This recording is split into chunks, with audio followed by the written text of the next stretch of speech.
Hey boys and girls, we're going to take a little break today from learning about frogs, and we're going to talk a little bit about Earth Day, and that happens to be today. Earth Day is a day that we stop and think about what we can do to take care of the earth. How can we make the earth a better place to be? So the story that we're going to read to go along with that today is called The Lorax, and we know this author very well, Dr. Seuss. And can any of you remember what Dr. Seuss's real name was? Theodore Geisel, you got it. And sometimes in his book, he would take that last name of his and he would spell it backwards. So it looked like his name was Theodore or Theo Lasig instead of Geisel. So let's see what happens today in The Lorax by Dr. Seuss. And boys and girls, I want you to pay close attention to the setting of this story, how it changes. The setting is where they're at, and how it changes in this story throughout the book. When we start out, it looks like a pretty gloomy setting, very dark.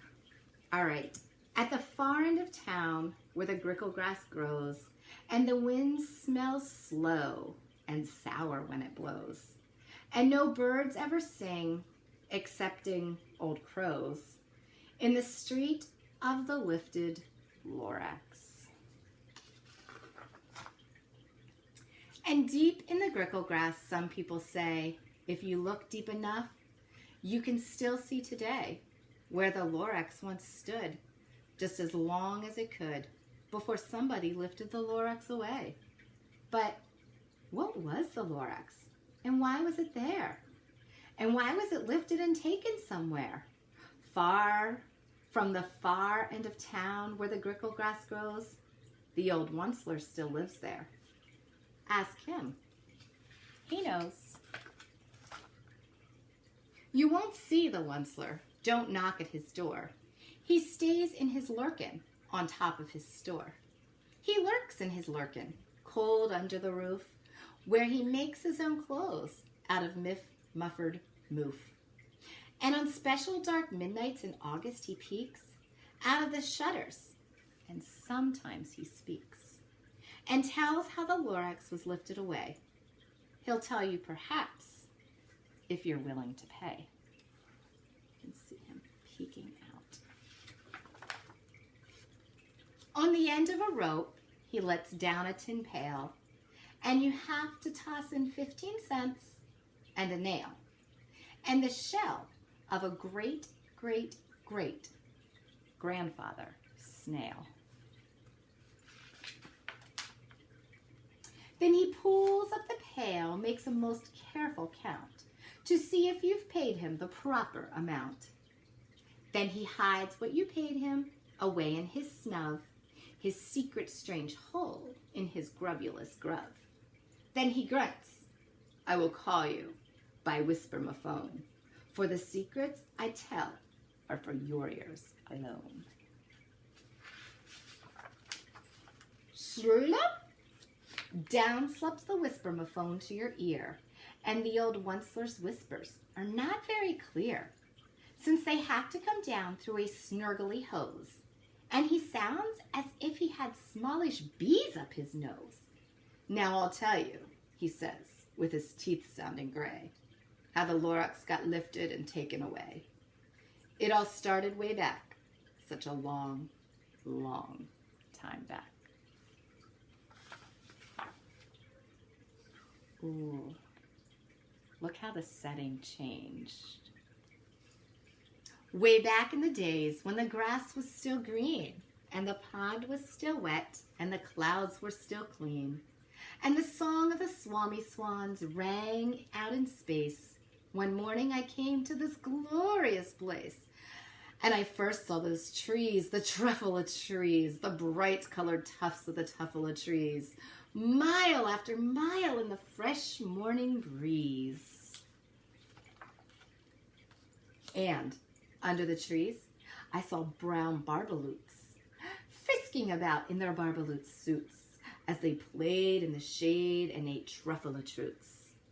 From the ripulous pond came the comfortable sound of the humming fish humming while splashing around. But those trees, those truffula trees. All my life I'd been searching for trees such as these. The touch of their tufts was much softer than silk, and they had the sweet smell of fresh butterfly milk. I felt a great leaping of joy in my heart. I knew just what to do. I unloaded my cart.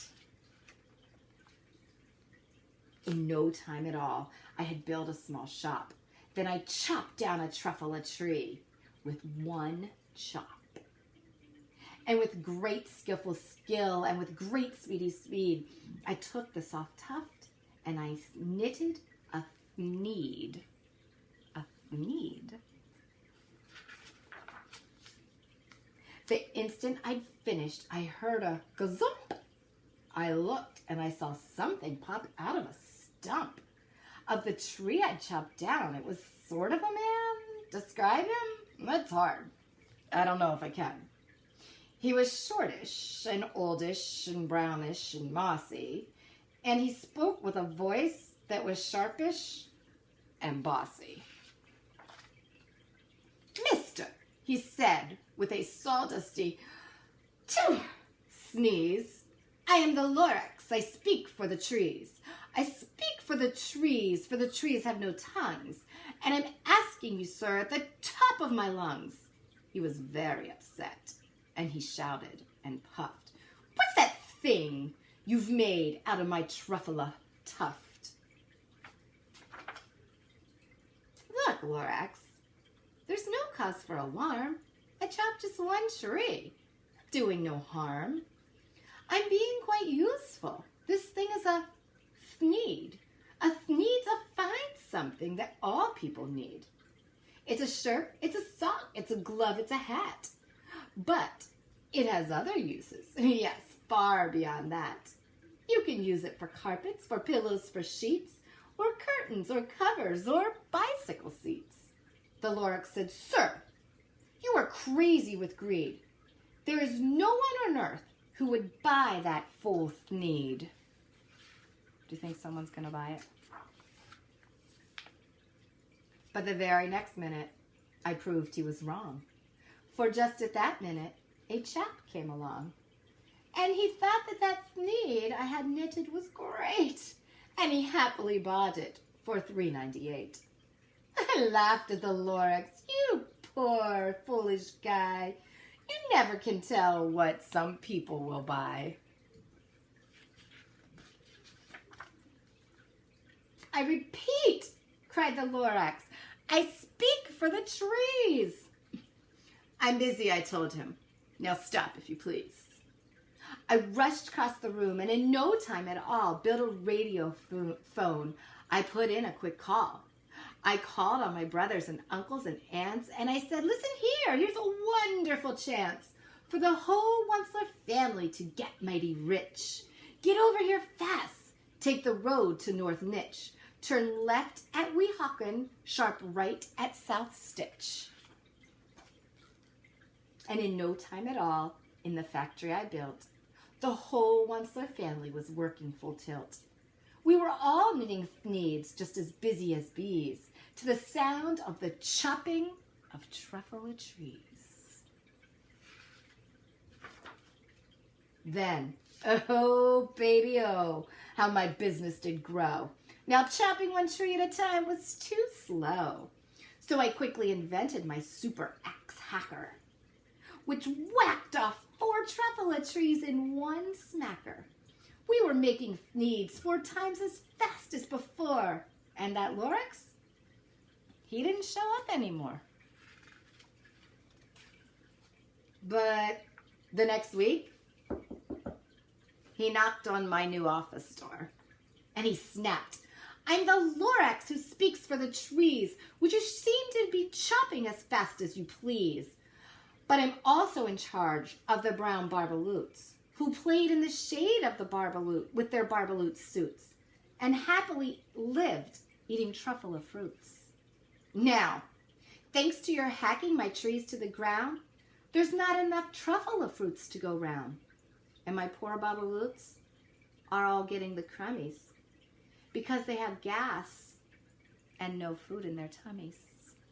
They look so sad. They loved living here, but I can't let them stay. They'll have to find food, and I hope that they may. Good luck, boys, he cried, and he sent them away. I, the onceler, felt sad as I watched them all go, but business is business, and business must grow, regardless of crummies and tummies, you know? Was he thinking about others, or was he only thinking about himself? I meant no harm. I most surely did not. But I had to grow bigger, so bigger I got. I biggered my factory, I biggered my roads, I biggered my wagons, I biggered the loads. Of the needs I shipped out, I was shipping them forth, to the south, to the east, to the west, to the north. I went right on biggering, selling more needs, and I biggered my money, which everyone needs. Ooh. Is he only worried about making money? Is that what's truly important in life? I want you to start to pay attention to the setting in this story. It's not looking so bright and happy anymore there. Then again he came back. I was fixing some pipes when that old nuisance Lawrence came back with more gripes. I am the Lorax. He coughed and he whiffed and he sneezed and he snuffled and snargled and sniffed. Onceler, he cried with a crofulous croak. Onceler, you're making such smugulous smoke. My poor swanny swans, why they can't sing a note. No one can sing who has smog in their throat. What's more? And so, said the Lorax, please pardon my cough. They cannot live here, so I'm sending them off. Where will they go? I don't hopefully know. They may have to fly for a month or a year to escape the smog that you've smogged up around here.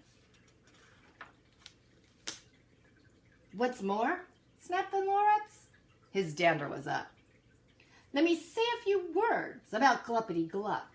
Your machinery chugs on day and night without stop, making gluppity-glup and also schloppity-schlop. And what do you do with the leftover goo? I'll show you, you dirty old onceler man, you. Ooh, do you think he puts the gloppity-glop where it should go? Nope. You're glumping the pond where the humming fish hummed. No more can they hum, for their gills are all gummed. So I'm sending them off. Oh, their future is dreary. They'll walk on their fins and get woefully weary, in search of some water that isn't so smeary. Would they be able to use their gills to breathe in that water? I don't think so. And then I got mad. I got terribly mad.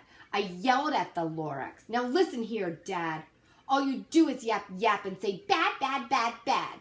Well, I have my rights, sir, and I'm telling you, I intend to go on doing just as I do. And for your information, you Lorax, I'm figuring on biggering and biggering and biggering and biggering, turning more truffula trees into sneeds, which everyone needs. And at that very moment, we heard a loud whack. From outside in the fields came a sickening smack of an axe on a tree. Then we heard the tree fall. The very last truffula tree of them all.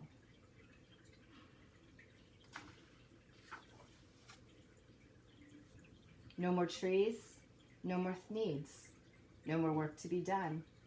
So in no time, my uncles and aunts, everyone, all waved goodbye. they jumped into my cars and drove away under the smoke-smuggered stars. Now all that was left, 'neath the bad-smelling sky, was my big empty factory, the Lorax, and I.